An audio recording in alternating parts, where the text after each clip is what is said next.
여러분 안녕하세요. 요즘은 스마트폰의 성능이 발전하면서 컴퓨터에서만 가능한 일들이 스마트폰에서도 가능하게 되었습니다. 지금부터 스마트폰을 컴퓨터처럼 활용하는 다양하고 편리한 방법을 알아보겠습니다. 요즘은 스마트폰으로 전화 기능이나 문자 기능 외에 다양한 기능들을 활용하고 계시죠? 예를 들어 사진을 볼 때도 그렇고요. 문서 작성도 스마트폰에서 하거나 검색도 스마트폰에서 하는 경우가 많고요. 간단한 사진이나 영상 편집도 스마트폰에서 하는 경우가 많습니다. 이때 스마트폰의 작은 화면으로 작업하시면 굉장히 불편하시죠? 스마트폰 화면을 컴퓨터 모니터로 전송을 해서 컴퓨터 모니터를 보면서 작업을 할 수 있습니다. 사용하기가 훨씬 편리하겠죠? 자, 그러기 위해서는 이런 한쪽은 USB-C 단자로 되어 있고 다른 한쪽은 HDMI 단자로 되어 있는 이런 케이블이 필요로 합니다. 자, 이런 케이블을 이용을 해서 USB-C 단자는 스마트폰에 연결을 해 주시고요. 그 다음 HDMI 단자는 컴퓨터 모니터에 연결을 해 주시면 되겠죠. 여러분이 쓰시는 모니터는 4K, 풀 HD, HD 다양하게 있을 텐데요.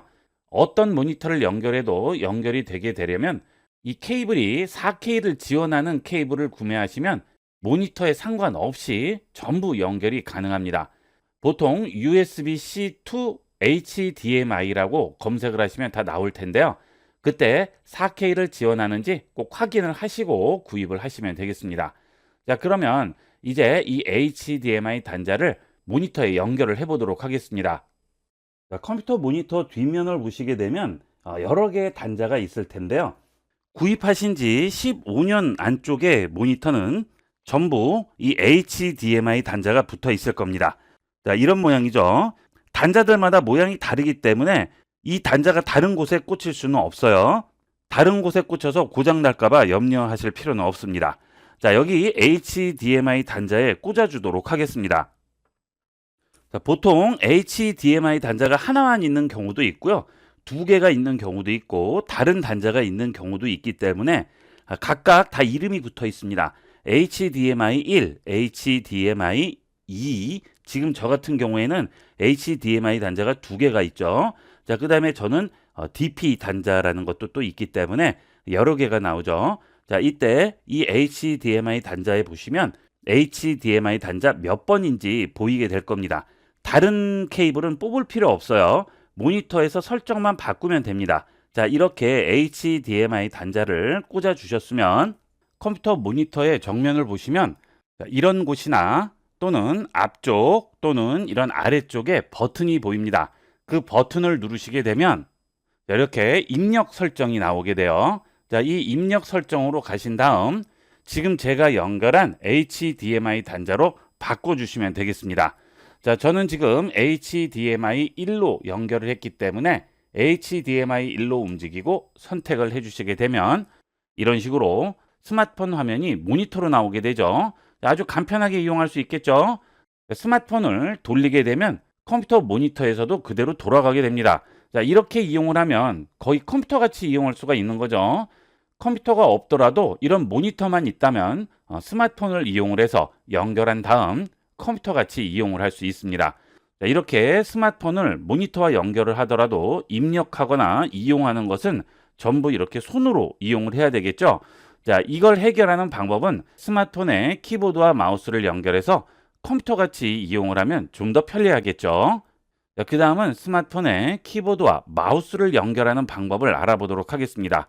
자, 그런 식으로 연결을 해서 컴퓨터 모니터와 같이 활용을 하면 이제 컴퓨터 없이 스마트폰으로도 얼마든지 간단한 작업들은 할 수가 있습니다. 그러면 키보드와 마우스 연결 방법을 알아보겠습니다. 우선 유선 연결부터 보도록 하겠습니다. 우리가 컴퓨터 이용할 때 주로 이용하시는 이런 키보드 있죠? 이런 키보드를 스마트폰에 연결할 수 있죠. 유선 키보드의 경우에는 이렇게 한쪽에 USB 단자가 있습니다. 이 USB 단자를 컴퓨터에 꽂아서 키보드를 컴퓨터에 연결하게 되는데요. 스마트폰의 경우에는 이렇게 USB-C 단자가 들어가는 곳이 있기 때문에 일반 USB 단자를 꽂을 수가 없습니다. 그래서 중간 어댑터를 이용하게 됩니다. 자, 이런 USB-C와 일반 USB를 연결하는 어댑터가 있죠. 자, 이런 어댑터는 1, 2천 원 정도면 마트나 다이소 또는 인터넷에서 얼마든지 구입을 할 수 있습니다. 자, 한쪽은 스마트폰에 연결되는 USB-C 단자로 되어 있고요. 한쪽은 이런 일반 USB 단자가 연결되게끔 되어 있죠. 자, 이것을 여기에 꽂아줍니다. 그 다음 스마트폰에 이 USB-C 단자 부분을 연결해 주시면 되겠죠. 자, 그러면 다른 설정 같은 거 할 필요 없이 바로 연결이 되게 됩니다. 자, 한번 해볼까요? 자, 이렇게 스마트폰에 키보드를 연결하게 되면 편리한 점이 굉장히 많아집니다. 자, 이렇게 키보드를 연결을 하게 되면 스마트폰에 아무 변화가 나오지 않는데요. 자, 이때 키보드에서 화살표를 눌러 보겠습니다. 아무 화살표나 상관없어요. 자, 화살표를 누르시게 되면 지금 여기에 보이지 않던 파란색 박스가 나오게 되죠. 자, 스마트폰을 일일이 터치하지 않으셔도 이 화살표를 이용을 해서 내가 원하는 것을 선택할 수 있어요. 자, 카카오톡을 실행을 해볼까요? 자, 카카오톡으로 박스를 이렇게 움직인 다음 엔터를 칩니다. 그러면 어때요? 카톡이 바로 실행되죠? 자, 이때 키보드에서 화살표 키, 좌우 키 아무거나 눌러봅니다. 자, 이렇게 눌러보시면 이런 식으로 회색으로 보이게 되겠죠? 자, 이때 위아래 화살표를 이용을 해서 그 회색 박스를 이동을 시킬 수 있어요. 자, 이동한 다음 다시 엔터 키 칩니다. 그러면 해당 대화방으로 바로 들어갈 수가 있죠. 자, 그 다음 원하는 대화를 입력하시면 됩니다. 자, 안녕하세요 라고 써볼까요? 안녕하세요 라고 썼습니다. 자, 그 다음 엔터 키를 칩니다. 그러면 어떻게 되죠? 밑에 칸으로 넘어가게 되죠. 자, 이번에는 여기는 쉬프트 키를 누르고 엔터 쳐볼게요. 그러면 전송이 되죠. 우리가 컴퓨터에서 일반적으로 쓰는 것처럼 그대로 이용을 할 수가 있죠. 이렇게 연결하시면 편리한 게 굉장히 많아요. 자, 그 다음 카톡 바깥으로 나갈 겁니다. 자, 그러면 키보드에서 ESC 키를 눌러줍니다. 그러면 바깥으로 나가게 되고요. 한 번 더 누르면 카톡이 종료가 되게 되죠. 자, 이번에는 유튜브를 실행을 했는데요. 유튜브 이용을 하실 때도 마찬가지입니다. 화살표를 누르면 영상 하나가 회색으로 바뀌게 되고요. 원하는 영상으로 이동시킬 수 있겠죠. 이때 키보드에 탭키를 이용을 해서 이동을 시킬 수도 있습니다. 자, 그 다음 화살표를 이용하면 이 화면에 있는 곳 어디든 움직일 수가 있습니다. 화살표 키를 이용을 해서 움직인 다음 검색에 가서 엔터 치면 여기에 또 검색을 할 수도 있겠죠. 자, IB96을 입력을 할 텐데요. 자, 그때 한영 키를 누르면 영문도 입력이 가능하죠. 우리가 일반적으로 쓰는 것 같이 똑같이 이용하시면 되겠습니다. 자, IB96 입력하고 엔터 치게 되면 IB96 채널로 들어오게 되고요. 자, 이런 식으로 화살표나 탭키를 이용을 해서 이동을 한 다음 원하는 영상에 가서 해당 영상을 플레이할 수도 있습니다. 엔터 쳐볼게요. 여러분 안녕하세요.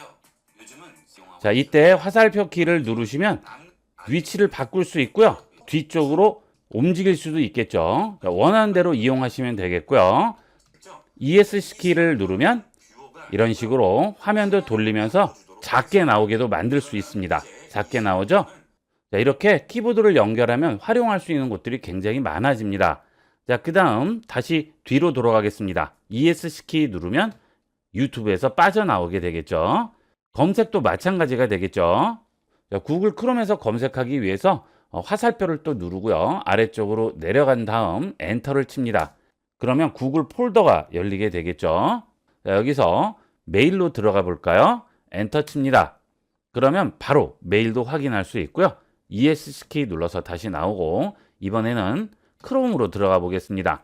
엔터 칩니다. 그러면 바로 구글 크롬 실행할 수가 있죠. 그 다음 원하는 대로 입력하신 다음 검색하시면 되겠습니다. 그 다음 ESC 키 눌러서 다시 나가겠습니다. 다시 나갑니다. 이런 식으로 일일이 손으로 터치하지 않아도 되겠어요. 그 다음에 삼성 노트 같은 것들을 이용을 할 때도 작은 스마트폰 안에서 입력하지 않고 키보드로 바로 입력을 할 수가 있겠죠. 자, 삼성 노트 실행해 볼까요?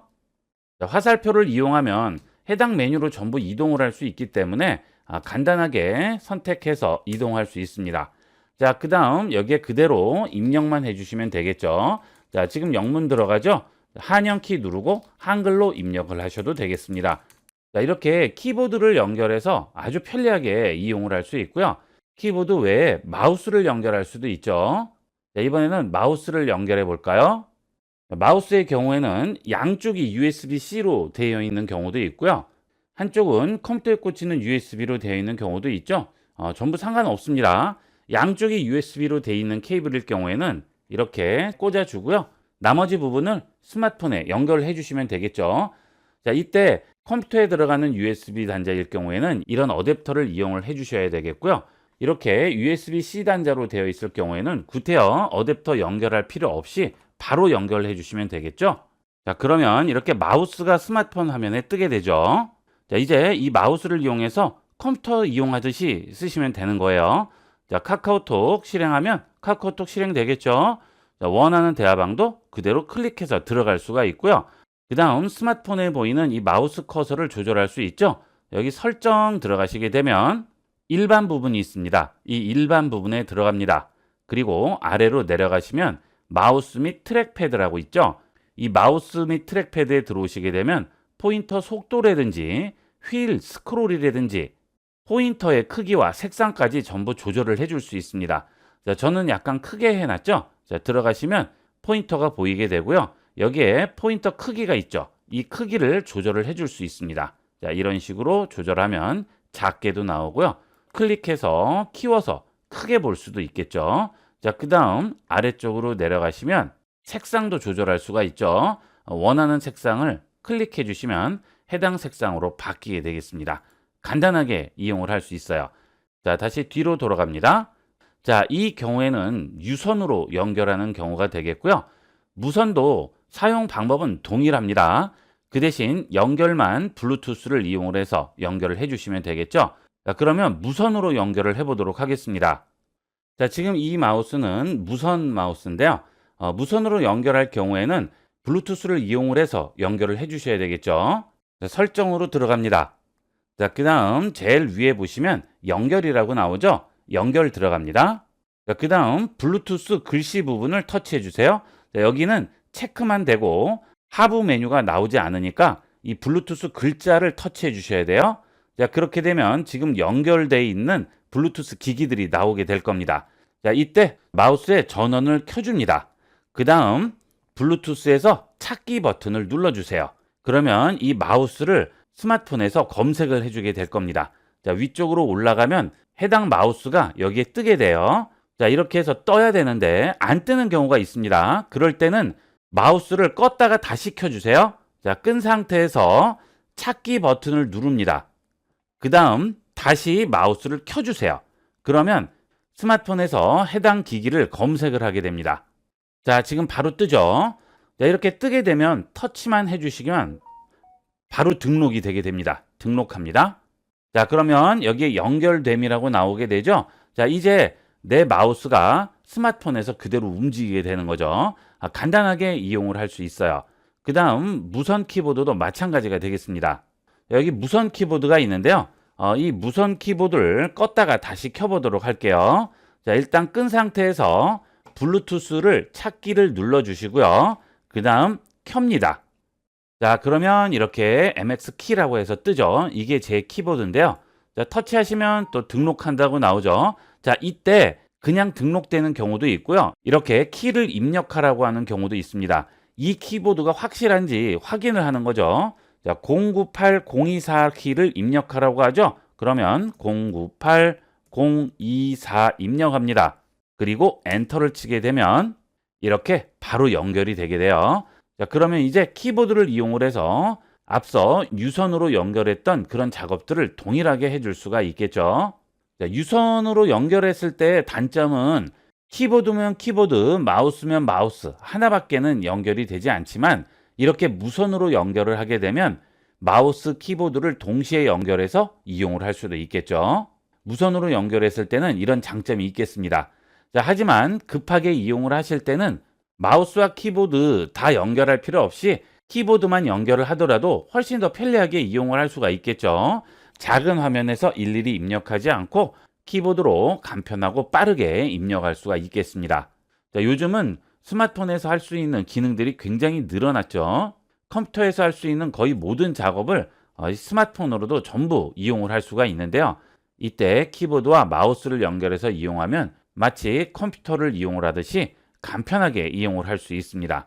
그리고 모니터만 있다면 구태여 컴퓨터 필요 없어졌죠.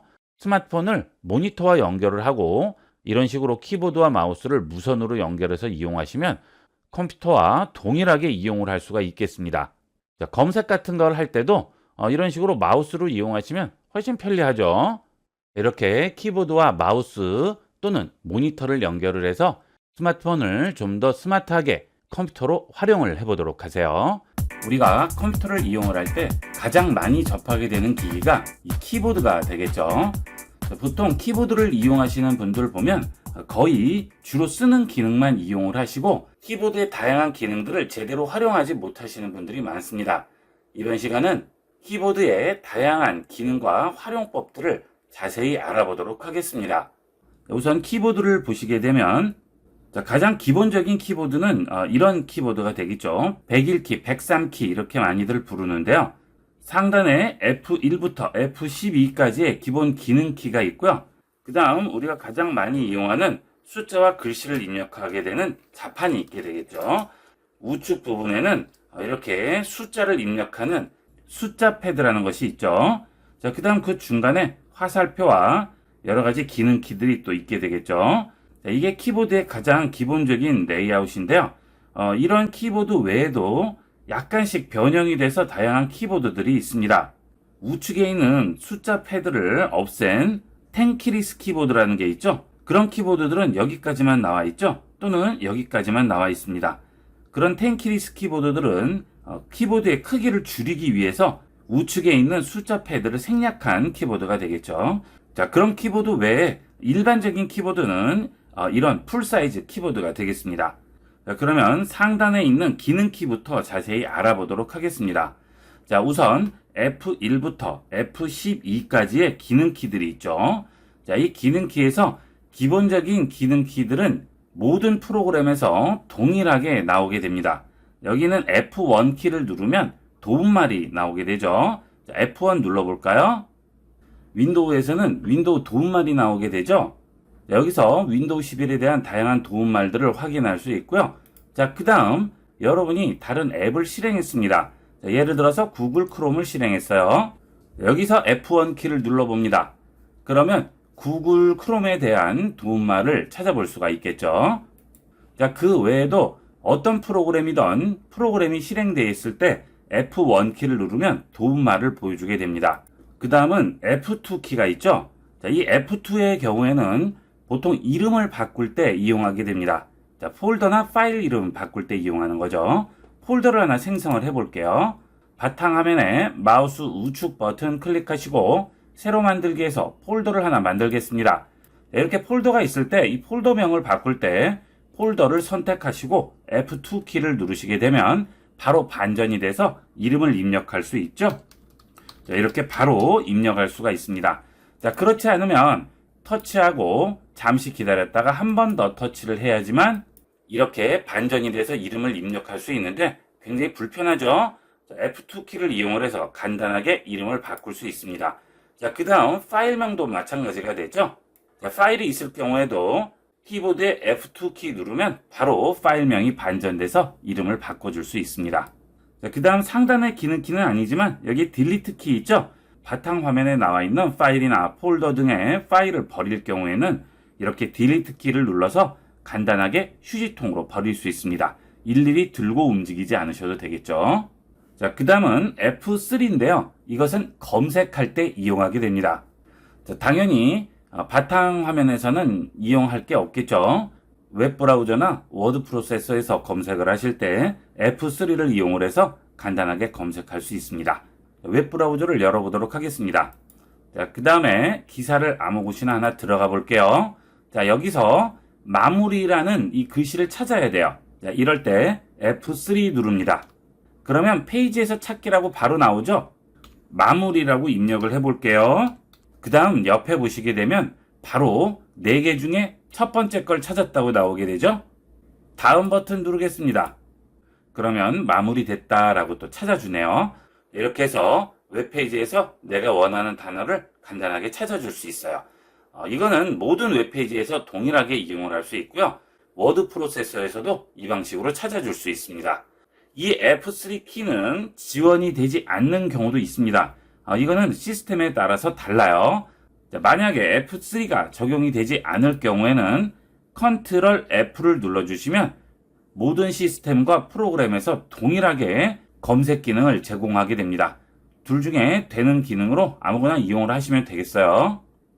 이번에는 PDF를 열어봤는데요. 이 PDF 파일에서도 전부 똑같이 찾아주게 됩니다. 컨트롤 F 누릅니다. 그러면 바로 찾기라고 나오죠. 이렇게 PDF 파일 같은 경우에는 F3가 적용이 안 될 수도 있습니다. 그럴 때는 컨트롤 F로 찾아주시면 돼요. 자, 여기에서 이북으로 검색을 해볼까요? 엔터 칩니다. 그러면 바로 해당 단어들을 찾아줄 수가 있죠. PDF 뷰어, 웹브라우저, 워드 프로세서 상관없이 전부 동일하게 활용할 수 있습니다. 그 다음 F4 키죠. 이 F4 키는 파일 탐색기를 이용을 할 때 주소 표시줄을 선택을 할 수 있습니다. 자, 예를 들어서 바탕화면에 있는데 이 위쪽에 주소 표시줄에서 내가 원하는 부분으로 가려고 합니다. 자, 이때 F4를 눌러줍니다. 그러면 이렇게 바로 나오죠. 여기서 홈 누르시거나 또는 F4 눌러서 원하는 주소를 직접 입력을 해주시면 되겠죠. 자, 이 주소는 내 컴퓨터에 있는 카테고리도 검색할 수 있지만 웹사이트 주소도 여기에 입력해서 바로 이동할 수 있어요. 자, 예를 들어서 네이버로 들어갑니다. 그러면 www.naver.com 하시게 되면 웹브라우저가 바로 열리면서 네이버가 열리게 됩니다. 꼭 브라우저를 열지 않으셔도 되겠어요. 그 다음은 F5키인데요. 이 F5키는 프로그램마다 다양한 기능들을 제공하게 됩니다. 웹브라우저의 경우에는 새로 고침을 할 때 F5를 하면 새로 고침이 되죠. 새로 고침 버튼은 여기에 있죠. 자, 이걸 누르면 페이지가 새로 고침이 되게 되는데요. F5를 눌러도 새로 고침이 되죠. 이것은 웹브라우저마다 동일한 기능이 되겠습니다. 자, 지금 구글 크롬인데요. 구글 크롬에서도 F5를 누르면 새로 고침이 되죠. 자, IB96을 크롬에서 검색을 했는데요. 여기서도 F5를 누르면 새로 고침이 되게 됩니다. 모든 웹브라우저에서 전부 새로 고침 기능을 제공하고요. 그 다음 프로그램마다 또 다른 기능을 제공할 수도 있습니다. 그 기능은 여러분이 해당 프로그램에 가서 도움말에서 찾아보시면 되겠죠. 자, 도움말은 어떤 기능 키였죠? F1 키였죠? F1 키로 F5가 어떤 기능을 하는지 찾아보시면 되겠습니다. 그 다음은 F6인데요. F6은 브라우저에서 해당 요소를 변경할 때 이용하게 됩니다. 자, 예를 들어서 여기를 또 하나 누르고요. 자, 카페를 들어갔습니다. 자, 이때 F6 눌러봅니다. 그러면 이렇게 상단 부분에 파란색 박스가 나오게 되고요. 그 다음 입력 창으로 넘어가게 되고 또 F6 누르면 주소 창으로 넘어가게 되죠. 자, 이런 식으로 세 가지 요소를 변경하면서 이동을 할 수 있습니다. 자, 예를 들어서 F6을 눌러서 이 탭에 초록색 박스가 나왔을 경우 방향키를 이용을 해서 이동을 하시면 다음 탭에 어떤 내용이 있는지 간단하게 확인을 할 수가 있겠죠. 꼭 그 탭을 마우스로 선택을 하지 않으셔도 화살표로 미리 보기를 통해서 확인할 수 있습니다. 그 다음은 F7이죠. F7은 프로그램마다 다 다른데요. 파워포인트의 경우에는 맞춤법 검사할 때 이용하게 되고요. 한글 경우는 용지 설정을 한다든지 인터넷 브라우저에서는 캐럿 브라우징 같은 것들을 이용을 할 수 있습니다. 자, 아무 곳이나 한 곳을 들어가 볼게요. 자, 뉴스에 들어가서 기사에 들어왔습니다. 그 다음 캐럿 브라우징을 위해서 F7 누릅니다. 그러면 설정하겠냐고 하죠? 사용합니다. 자, 그 다음 키보드의 화살표를 이용을 해서 이런 식으로 이동을 할 수 있어요. 전부 이 메뉴를 이동을 시킬 수가 있죠. 해당 메뉴로 전부 이동할 수 있고요. 해당 메뉴에 들어가서 엔터를 입력하게 되면 바로 적용을 할 수가 있습니다. 마우스 없이 키보드만 활용해서 브라우저를 이용할 수 있죠. 갑자기 마우스가 안 된다거나 할 때 이 캐럿 브라우징을 이용을 하면 키보드만으로도 브라우저를 이용을 할 수 있습니다. 그 다음 F8부터 F10까지는 프로그램마다 다른 기능을 제공하게 되고요. 그 다음 F11이 있죠. F11은 전체 화면 기능이 되겠습니다. F11 눌러볼게요. 자, 그러면 전체 화면으로 바뀌죠. 다시 F11 누릅니다. 그러면 줄죠. 여기는 주소 입력창 또는 탭키까지 전부 없어지고 완전히 전체 화면으로 바뀌게 됩니다. 이렇게 F11키를 이용을 할 수 있어요. 그 다음 F12는 프로그램마다 또 다르게 이용하게 됩니다. 자, 그 외에도 이런 기능키들은 기능키 아래에 보면 여러 가지 아이콘들이 보이게 되는데요. 그 아이콘들은 이 키보드에서 제공하는 또 기능들이 되겠죠. 자, 여기 보시면 뒤로 빨리 감기, 플레이와 앞으로 감기 있죠. 자, 그런데 여기 있는 플레이 아이콘이 F11 위에 있죠. F11 기능은 뭐였죠? 전체 화면이죠. 자, 그러면 앞으로 감기, 뒤로 감기, 잠시 멈춤 기능은 어떻게 이용할까요? 자, 키보드에 보시면 FN이라고 있습니다. 이 FN과 조합해서 이용을 하게 돼요. 자, FN을 누르고 플레이 버튼, 잠시 멈춤 버튼을 누르게 되면 플레이가 멈추게 되고요. 자, 그 다음 다시 누르면 플레이가 되겠죠? 그 다음 여기는 F1 아래에 초생달 표시가 나오는데요. 이 경우 F1과 조합해서 누르면 절전 모드로 들어가게 돼요. 자, 그것은 키보드마다 전부 다릅니다. 자, 그 다음 또 제가 쓰는 키보드가 따로 있는데요. 자, 이 키보드에 보면 밝기 조절이라든지 플레이, 자, 그 다음에 키보드에서 나오는 불빛 조절이라든지 이런 것들도 여기서 전부 조절하게 됩니다. 네, 여러분들 키보드에 F1부터 F12까지 기능키를 보시고 키보드에 있는 기능들을 활용을 해보도록 하세요. FN과 조합해서 이용을 하게 됩니다. 자, 물론 고급 키보드일수록 여기에 기능들이 많이 들어가게 되겠죠. 자, 그 다음 그 옆에 보시면 이 스피커 모양은 음량 조절이 되겠습니다. 이 키는 거의 키보드에 다 붙어 있을 거예요. 저는 지금 무음 표시로 놔뒀는데요. 자, 무음을 다시 키면 소리가 나죠? 자, 그 다음 음량 키우기 버튼 누릅니다. 2800%까지 확대가 되고요. 그리고 음량 줄입니다. 자, 우리가 두 가지 이런 식으로 음량 조절을 할 수가 있겠죠.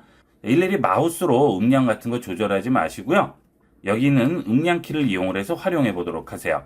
이거는 내 컴퓨터에서 실행되는 영상뿐만이 아니고 유튜브에도 그대로 다 적용됩니다. 컴퓨터에서 나오는 모든 소리를 여기서 조절하게 됩니다.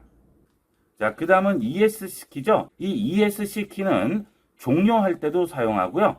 취소할 때도 사용하게 됩니다. 자, 그 대신 이 ESC 키도 프로그램마다 다를 수가 있기 때문에 프로그램에 따라서 이용을 하시면 되겠습니다. 자, 그 다음 그 아래에는 숫자 키들이 있죠.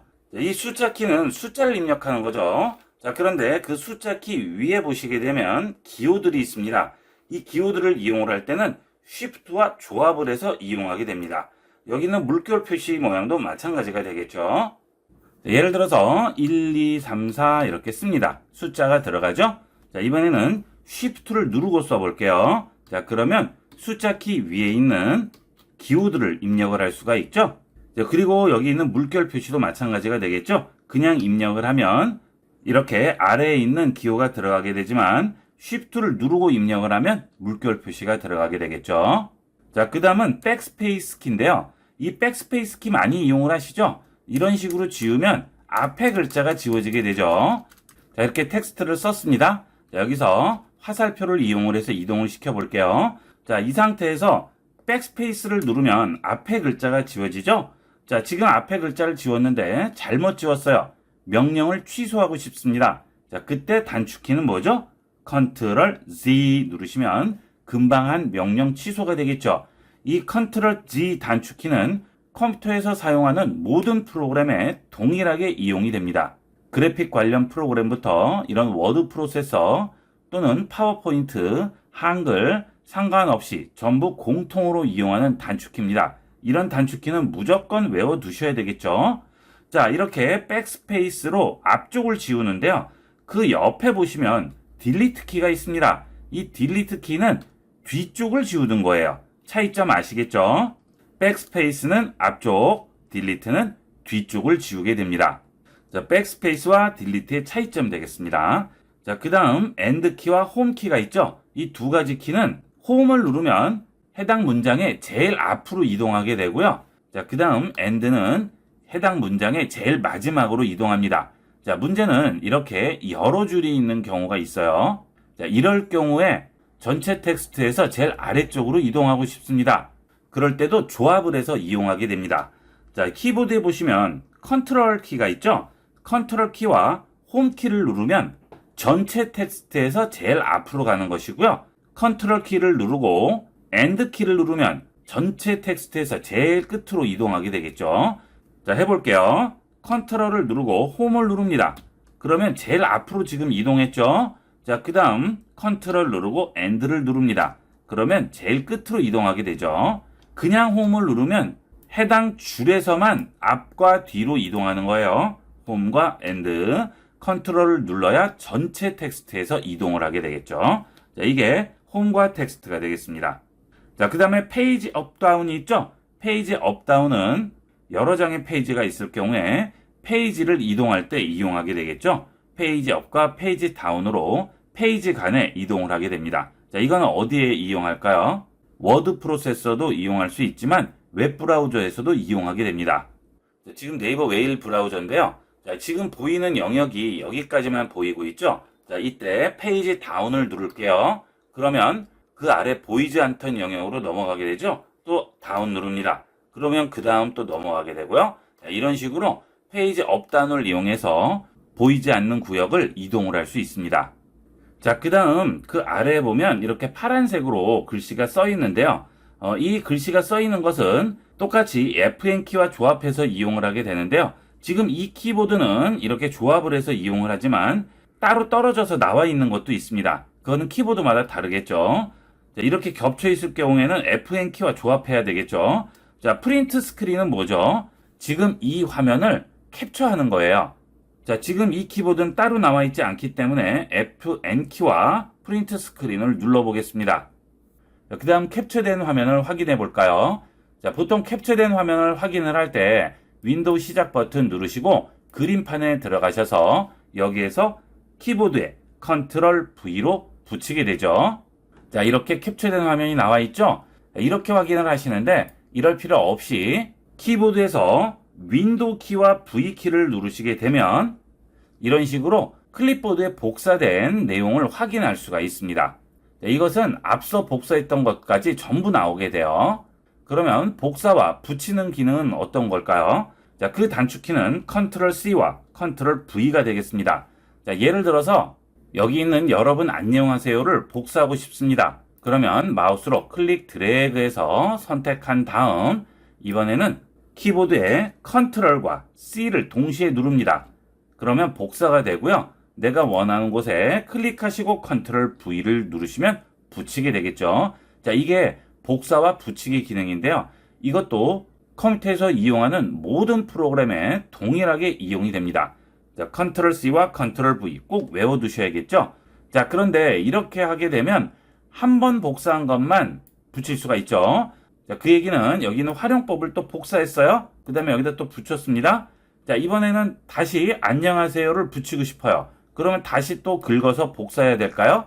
자, 그때 윈도우와 V를 누르는 겁니다. 윈도우 V 누르시면 지금까지 복사한 내용들이 여기 전부 나오게 되죠. 여기서 여러분이 원하는 것만 골라주시면 그대로 붙게 됩니다.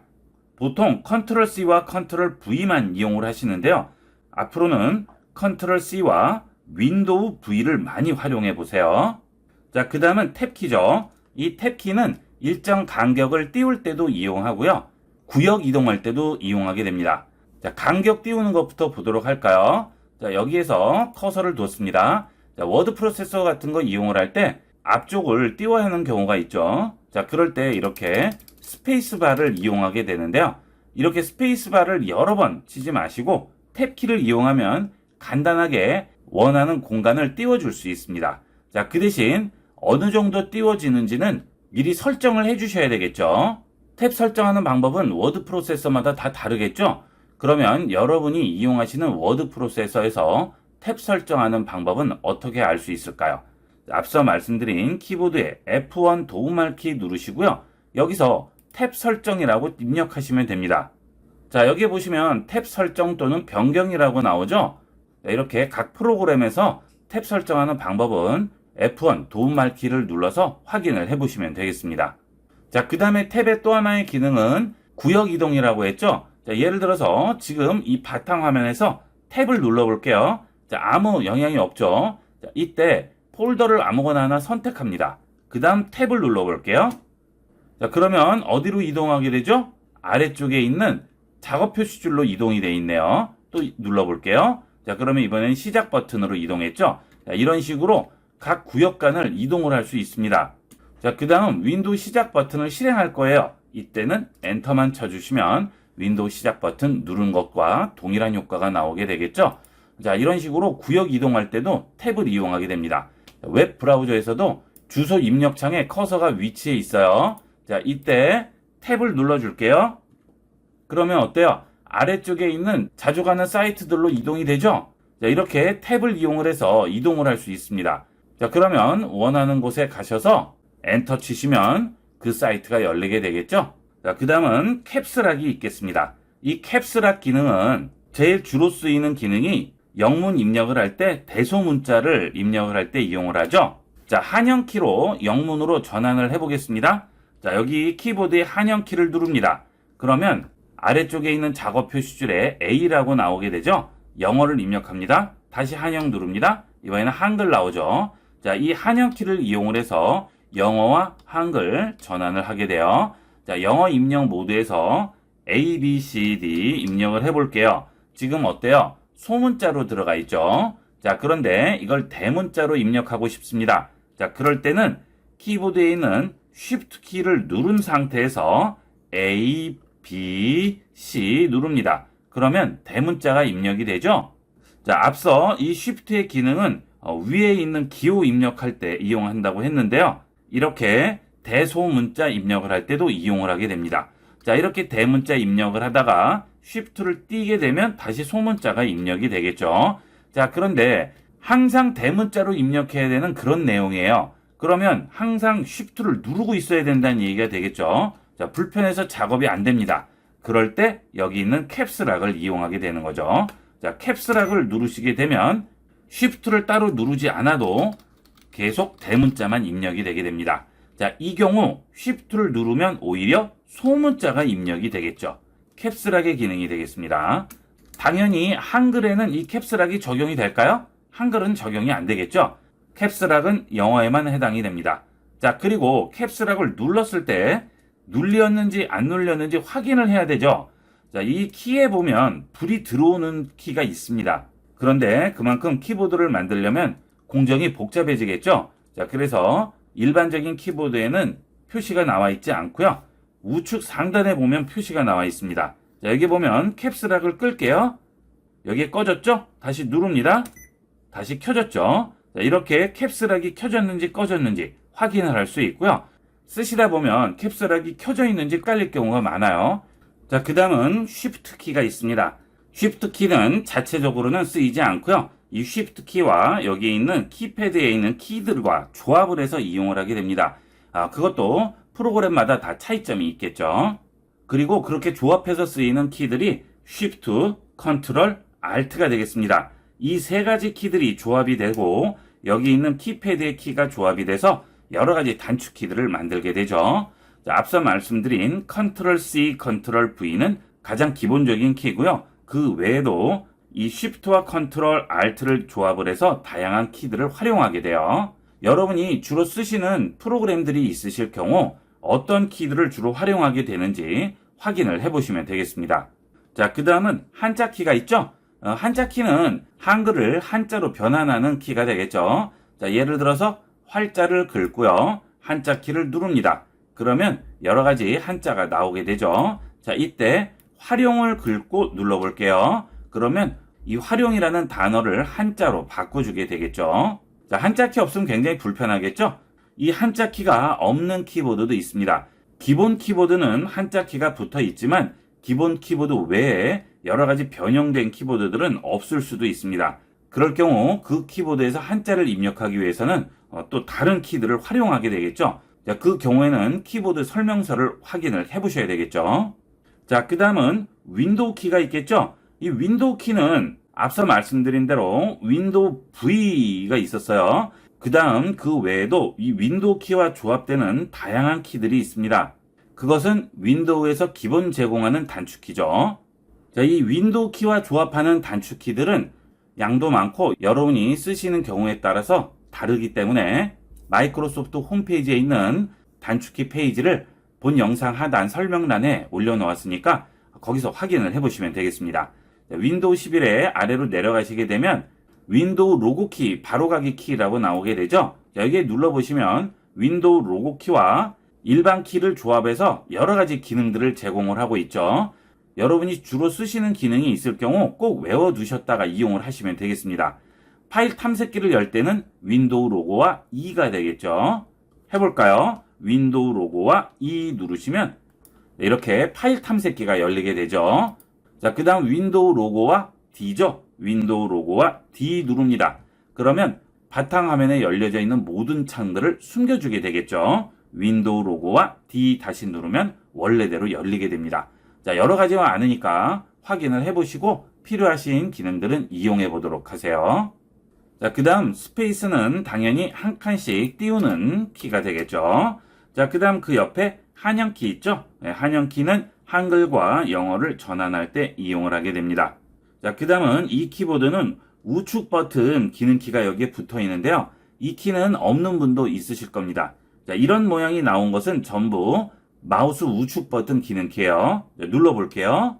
그러면 마우스 우측 버튼을 눌렀을 때 나오는 메뉴가 나오게 되죠. 자, 바탕화면도 마찬가지겠죠. 자, 누릅니다. 그러면 이렇게 메뉴가 나오게 되고요. 이 상태에서 어떤 키를 눌러서 원하는 명령을 실행할지 옆에 또 붙어서 나오게 되죠. 자, 마우스 우측 버튼을 눌렀을 때는 그런 거 안 나와요. 그렇죠? 하지만 여기 있는 우측 버튼 기능키를 이용을 하면 여기에 나오게 됩니다. 자, 여기서 N을 눌러볼까요? 자, N 누릅니다. 그러면 새 폴더가 이렇게 생기게 되죠. 자, 이것도 키보드에 있는 분들은 활용하시면 편리하게 이용할 수가 있겠습니다. 그 다음 주로 단축키로 이용하는 키들은 좌측에 있는 Shift, Ctrl, Alt고요. 우측에 있는 Shift, Ctrl, Alt는 잘 이용을 안 하게 됩니다. 왜 그렇죠? 주로 오른손잡이들이 많기 때문에 왼쪽에 있는 기능키와 연결이 되게끔 되어 있죠. 오른손은 마우스를 잡고 있기 때문에 그래요. 자, 그 다음 화살표가 있죠. 자, 화살표 그대로 이용하시면 되겠고요. 그 옆에 보시면 숫자 패드가 있습니다. 자, 숫자 패드가 없으면 굉장히 불편하죠. 숫자들 입력을 할 때는 굉장히 빠르게 입력을 할 수 있기 때문에 편리하게 이용을 할 수 있는데요. 그 숫자 패드에는 숫자가 입력이 안 되는 경우가 있습니다. 자, 그 이유는 여기 있는 넘락이 꺼져 있어서 그래요. 넘락을 눌러서 꺼볼게요. 자, 그러면 넘락이 해제된 상태죠. 자, 불이 꺼진 거예요. 불이 꺼지면 이제 숫자 입력이 안 되고요. 화살표 키가 적용이 됩니다. 462 좌우 화살표고요. 28이 상하 화살표가 되겠습니다. 자, 이렇게 눌러주시면 좌측, 우측 이동이 되고요. 8과 2를 이용을 해서 위아래로 이동이 되겠죠. 그때는 79513은 아무 기능을 하지 않게 되겠죠. 자, 이렇게 방향만 이동이 되죠. 자, 그런데 숫자가 입력이 안 돼요. 자, 그럴 때는 여기 있는 넘락을 다시 눌러서 불빛이 들어와야 됩니다. 넘락이 설정되어 있죠. 자, 그러면 이제 숫자를 입력할 수 있죠. 자, 이때는 화살표 기능은 적용이 되지 않죠. 화살표는 여기서 이용을 해야 되겠죠. 자, 이렇게 입력을 할 수 있고요. 자, 그 다음 여기 있는 별표, 슬래시, 대쉬, 이거는 전부 수학 기호가 되겠습니다. 자, 윈도우 시작 버튼 누르고요. 계산기 들어갑니다. 자, 이렇게 계산기를 이용을 할 때는 이 숫자 패드 이용하면 정말 편리하죠. 우리가 일반 계산기 이용할 때와 동일하게 이용을 할 수 있는데 여기에는 사칙 연산 기호가 이 부분이 되겠습니다. 그래서 2 더하기 5, 이 위에 더하기라고 계산기에 나오죠. 자, 그 다음 나누기 8 하면 여기 나누기 표시 나오고 있고요. 곱하기 6 하면 여기 곱셈 표시가 나오게 되죠. 자, 그 다음에 빼기 4 하면 빼기 표시 나오죠. 사칙 연산 더하기 빼기 곱하기 나누기가 되겠습니다. 자, 이 키를 이용하시면 되겠고요. 그 다음에 그 결과를 볼 때는 엔터 치시면 해당 결과를 확인할 수 있죠. 이 엔터가 는 표시가 되겠습니다. 자, 그 다음 소수점은 여기에 있는 점이 되겠죠. 0.25 하면 소수점을 입력을 할 수 있겠죠. 자, 이렇게 해서 키보드의 기본 기능을 알아봤는데요. 이 정도만 아셔도 여러분이 이용하신 데는 아무 지장이 없고요.